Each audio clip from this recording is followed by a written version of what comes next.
So, you want to stick some metal together. You're going to need a welder, but do you get a stick machine, a MIG machine, gas, gasless, maybe even TIG in the long term? Maybe you get a machine that does it all. So you go on eBay, you go to the normal places, and you find one of these, an Andeli MIG 160 multi-process machine, inverter driven, and it's a lovely colour orange, all for the princely sum of £189. Seems too good to be true. Well, I'm not going to tease you. You don't have to wait till the end. Yeah, it's all right. It's pretty good for the money. But there are a few things that you probably want to find out. So, stick around. We'll have a look. So, I've already got two welders. I've got this Artec AC/DC TIG welder, 160 amp inverter. Very, very good machine. Far, far better than I am. It's a far better welder than I am. And we've got this little mighty MIG over here from Sealy, which has stood me in great stead. But this is far, far too heavy to be able to take anywhere. Although it does stick and it does TIG, it's got to be here. I can't carry this around. Man, this is heavy. So, and this one at 100 amps is just a little bit tired. I mean, it's only 80 amps by the plate. It's just a little bit tired. It just doesn't do what I want it to do. It uses the little bottles, all the torches are tired. Takes the little cable reels. It's no longer good for my purposes. Plus, what I wanted was the inverter, the smaller inverter driven MIGs I can do TIG with, and they're very much lighter, much lighter. So, although light, heavy's often a good thing, not when you want to move it around. I would not want to swing these around my head for very long at all. So, let's have a look at the Andeli. So we'll open it up. So bought this on eBay for about £190 English sterling. Looks to be boxed really well. Came within a day or so of ordering it, which is, you've got to be pretty happy with. So it looks like it's boxed pretty sturdily.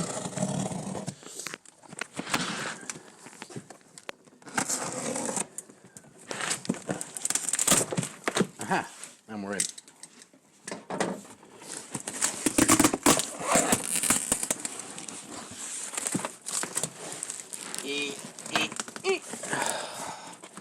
Why? Where's the last bit of tape?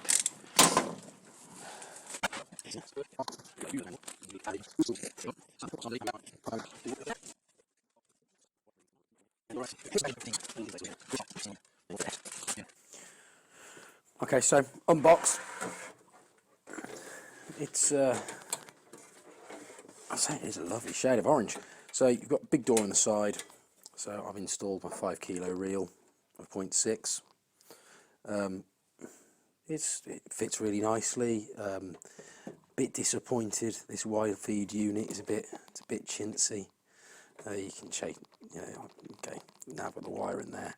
It's a bit of a bugger to get to, but you can pull out the wire like this, the wire roller, so you can spin it backwards and forwards to 0.8, 0.6, which are the two sizes it does. I'm fairly sure you could get different size rollers for this. They're not knurled on the inside, so they just grip it. That's fine. I don't see myself doing any more than 0.6 anyway. As I said, I'm not entirely convinced you're not going to be able to do more than 160 amps on a single phase 13 amp socket, and certainly I'll have no need for it. What would have been nice here to have the unit that's got the graduation, so as you dial that in, you can dial more tension, more grip on that, and it allows you to keep track of a setting that works for you. I suppose all I'll do is I'll just mark that with a pen once I know it, once I'm happy with one. Nice little feature here. It's got a little hole in the back. You can see that there. That's so you can feed wire in without. So if you've got a big spool, you can feed it in the back. In the back there. Big old fan, sounds like a jet engine taking off. I'll show you that. But on the whole, it's a bit chintzy, but you know it's not too bad. It's very simple on the adjustment. You've got your torch lead here, so if you're doing flux course gasless, you've got to have the workpiece positive and the electrode, that's the negative. And there's a little bit of destructions there to help you out. So I'll put that back into there because I was doing MIG. I was doing a stamped solid wire. So two main controls. So this is really the main jobber here. So this sets your current or your power. Then there's a welding adjustment there, voltage adjustment. So this basically allows you to tune in the wire speed. So I find when I was on 0.6 to have it lower seemed to give me a better noise, a better weld pull. But you know, you've got to get to know it. So I'll turn it on, nice and clear. So you've got, because it's synergic, it takes care of the wire speed for you. So actually it's really beginner friendly. You've got to make sure you pick the right one. So you've got different options. So you've got CO2, MAG, gaser. So CO2, I'm not running just plain CO2, I'm running argon and CO2, so I've used MAG. Then you've also got gasless, and you know, this is the main go-go knob. More sparky, less sparky. Press it again, you go on to lift TIG. I haven't got the kit for that, not planning on buying it. And the next one there is manual metal arc stick. So that basically makes the electrodes positive, at which point you take that out and you just put the your torch and your earth clamp directly into there. So it's dead simple. You can twiddle with that one, twiddle with that one. There's not much to go wrong really. Generally, well, you'll see when I have a play with it, but very simple.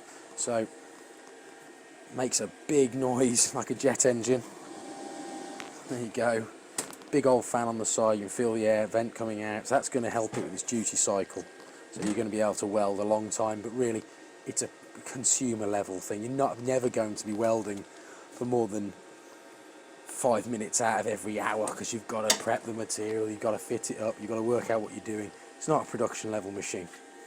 So very simple.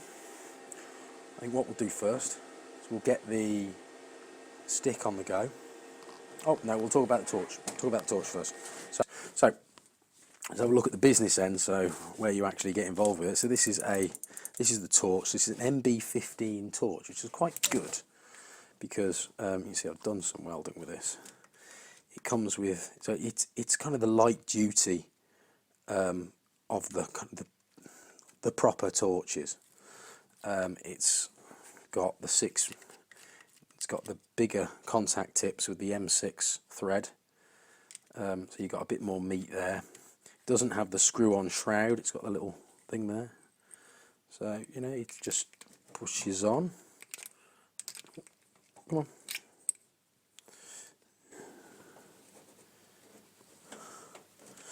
Yeah. There you go. Thing, but it actually feels quite good.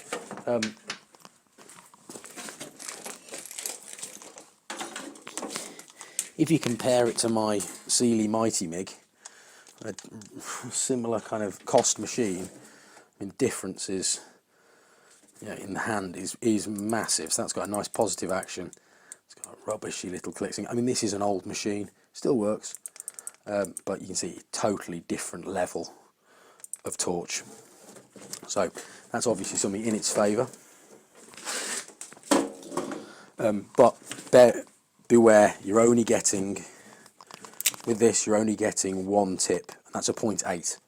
So before you get anything, when you buy stuff, buy this, you need to get some tips, and you want to make sure you get 0.8 wire if you're going to go straight into it. So there we go, put that on. You don't get any air hose with it, so you're going to want to buy some. This is like 8mm bore. It's kind of standard air hose size, but you're going to need to get some of this because it doesn't come in the pack. So if you want to MIG weld straight away, you're going to struggle.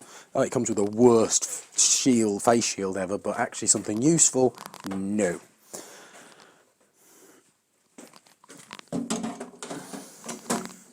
In terms of kind of the other cables that comes with it,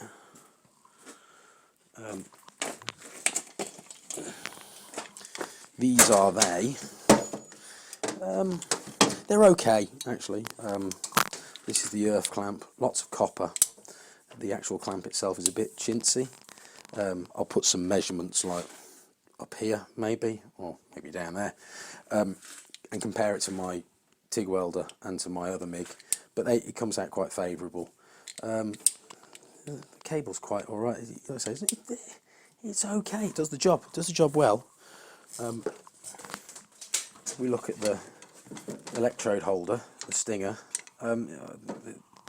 Yeah, this is the one from my TIG welder, which I prefer a little bit.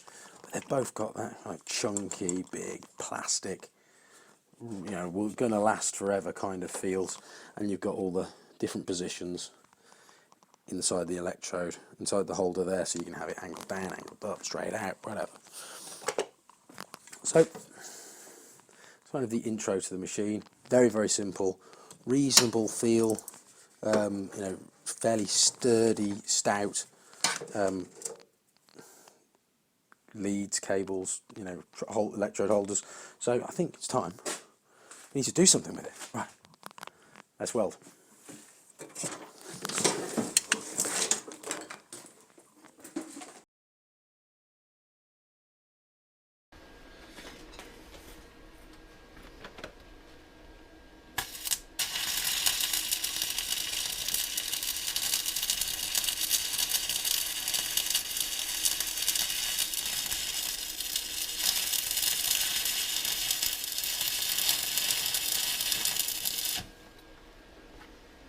So that's really nice actually. So that's a fillet weld on 2 sections of 3mm box,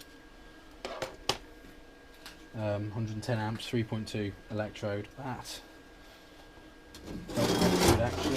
So we'll try this section here.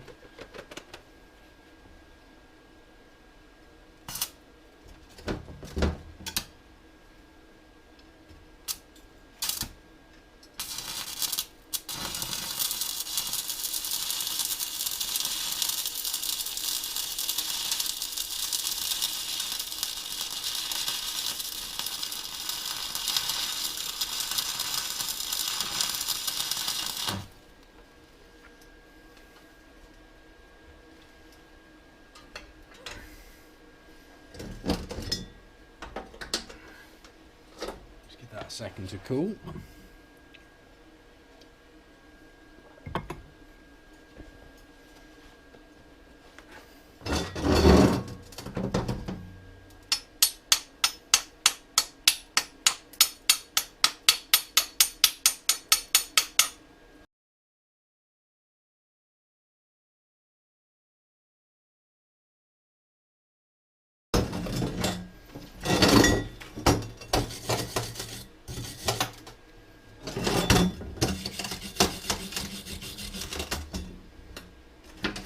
So,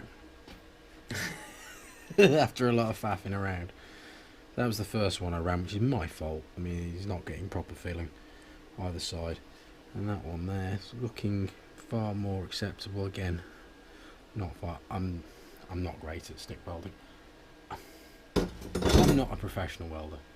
No one who's buying this kind of kit or watching this video is what I'm trying to prove is that actually with this piece of kit you can do some respectable looking welds, and the welds are going to be strong. So let's fill in the other two sides and see what the whole thing looks like.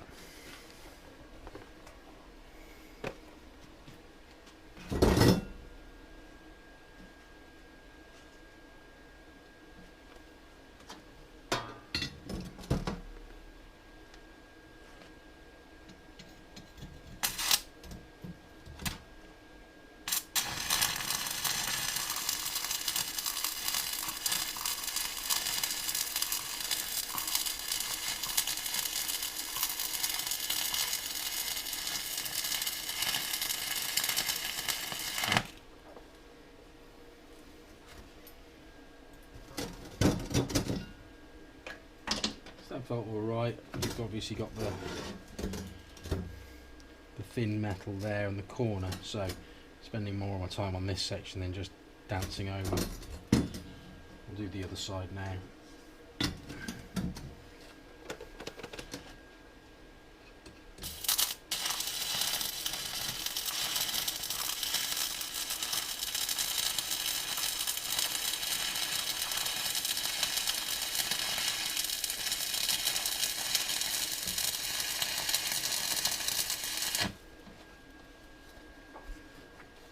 Call it that, and then we'll wait for them to cool down and then slag them.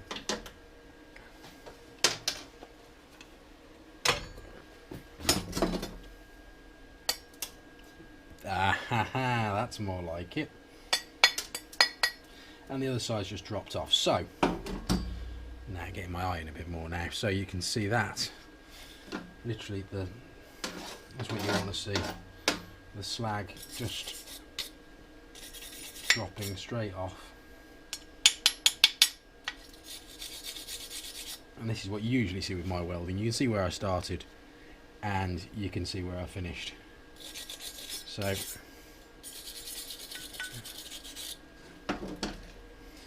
think you can see that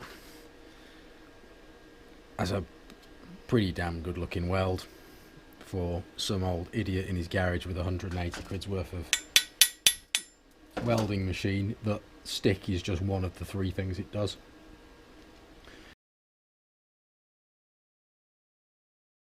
And what we're going to do is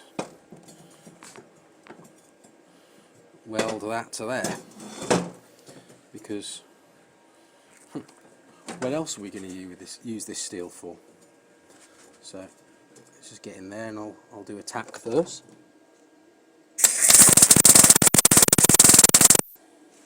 There, and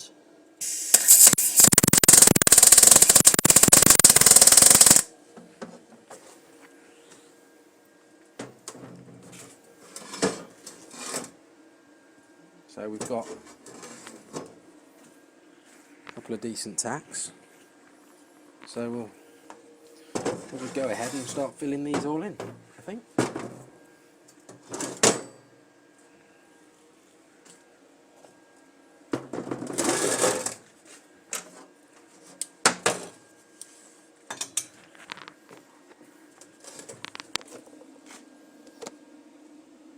So I'm still using 120 amps. I'm going to use push mainly still. So I'll go across with that to start with.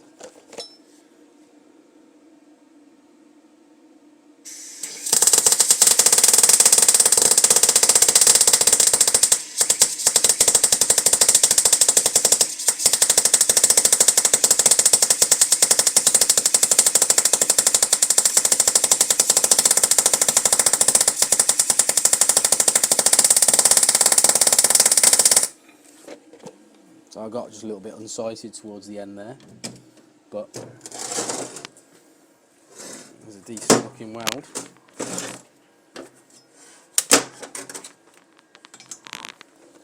So we'll carry on across the top. So I'm not trying for straightness here, I'm just knocking some beats together just to try and demonstrate it.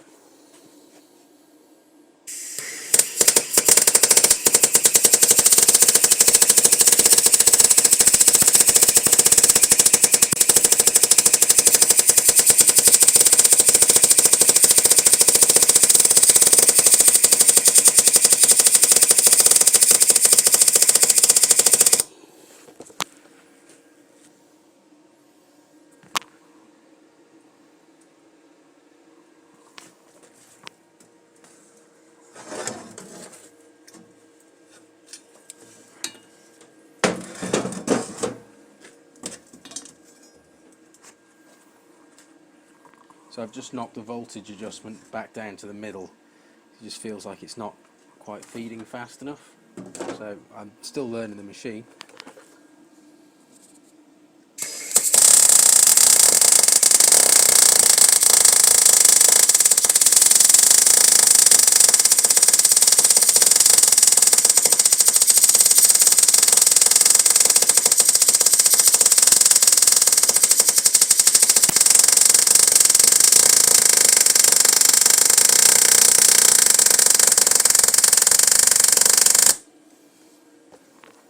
Again, so we're doing a fillet weld with 4mm steel, well 3mm steel, 3mm box. So you know, it's on 0.6, which I don't really want to go much higher with in terms of amps.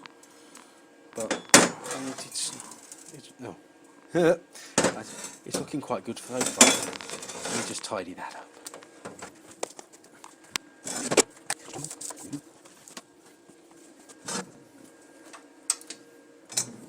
So I'm just going to complete this section across the top.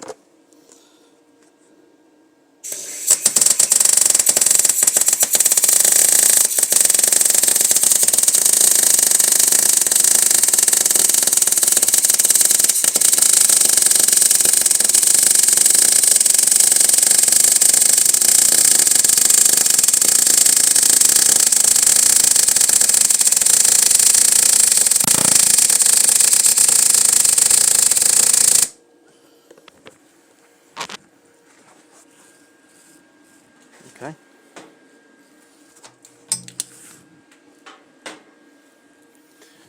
So I'll just lift this up. So, I mean,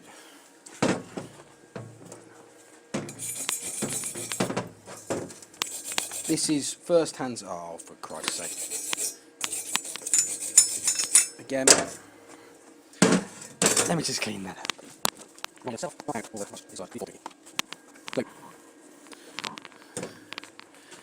If we look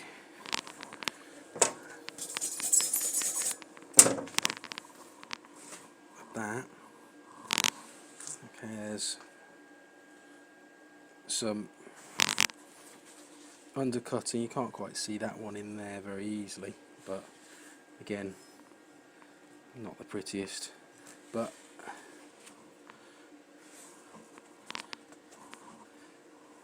and that's a pretty good shot there. So you've got the stick weld, you've got the MIG weld. I'm not a very good welder, and this is my I've had about 10 minutes playing with this thing. It's some potential here for some very good welds. So, in summary, the Andeli MIG 160, apart from being a lovely colour orange, it is a decent little machine. I've had very little torch time with it, and I've got even less welding skill, but still we've got on pretty well. We've done some good, decent looking welds. For the beginner, it's about perfect. I mean, no one here is going to be doing aerospace grade welding. No one's doing nuclear pipe work with this type of stuff. It's just guys in the garage, and for us it's probably about right. You've got one button to select, there's one big knob to twirl. Hey, welcome to the garage. You've got, yeah, if you want to, there's plenty to go at to have a little bit of a fiddle around to try and tune it in so you can get it just so. I mean, what's not to like 190 quid? You can't buy anything near this from like your machine marts. You're certainly not going to get into a Lincoln or a Kempe or any other of those kind of welding machines. So, would I buy it again? Yeah, I absolutely would at the moment. Needs a bit more use though, so I've got some projects coming up. I've got a tool cart I'm doing. I'm also going to have to do a welding cart for this because, quite honestly, these are taking over the garage. It's like spaghetti junction here on the floor. And also I've got the space frame front end from a certain purple Mini that you may have seen on some of my other videos. So, you know, I've got to have something to keep me out of the way of the wife during lockdown. You know, God forbid I spend some time with the kids. Anyway, keep your eyes peeled, because we've got those other videos, and I'll update how I use it, and also we're going to have to use the gasless function as well, so I'll do one on that as well. But all positive so far. So if you're considering it, you could do a lot worse. Anyway, that's it. So keep your eyes peeled for future videos, and thanks for watching. See you later.